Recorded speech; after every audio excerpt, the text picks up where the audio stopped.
The title of our project is Runway Recognition. The motivation is that autonomous aircraft will require new navigation solutions which are robust to the loss of GPS, such as depending upon onboard camera images. Considering a landing scenario, the question to be answered is, can we detect a runway that's in view? If so, how large is the runway? What is its relative angle within the image? We're going to use deep learning to try to answer that. We take two data sources, Google Earth and OSG Earth. Google Earth have high quality images, but they need more manual preparation. OSG Earth, on the other hand, can be automated, transforming satellite ortho imagery to any given camera perspective. Using the two, we put together 1,186 images and split the data 80-10, 10% for the training dev and test set, respectively. As for the method, you have used the YOLO version 3 model for runway detection. But why YOLO and why version 3? And as Michael mentioned in the introduction, we are going to capture images from an onboard camera and process them in real time to detect runways. So to this end, we need a model that does the object detection as fast as possible, and YOLO is the state of the art in this sense. And also, why version 3 of YOLO?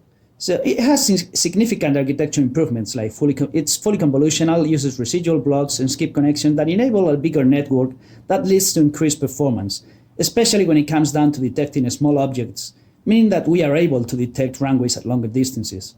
As for the results, we tested the full YOLO model versus its little brother, the tiny YOLO, which is roughly a third the size. We get a very good mean average precision MAP for the test set of 0.72 for the tiny YOLO, but an outstanding MAP of 0.94 for the full model, detecting runways at long distances which are even a human can easily recognize. We have been able to achieve these results thanks to a successful application of two techniques. Learning transfer that we have used to produce initial weights based on runway imagery, not cats and iguanas available from Coco, to train the full YOLO and tiny YOLO. Another technique was an extensive parametric study to identify three hyperparameters essential for result quality. Those were the learning rate, the number of trained layers, and batch size. So the results of YOLO application were very positive.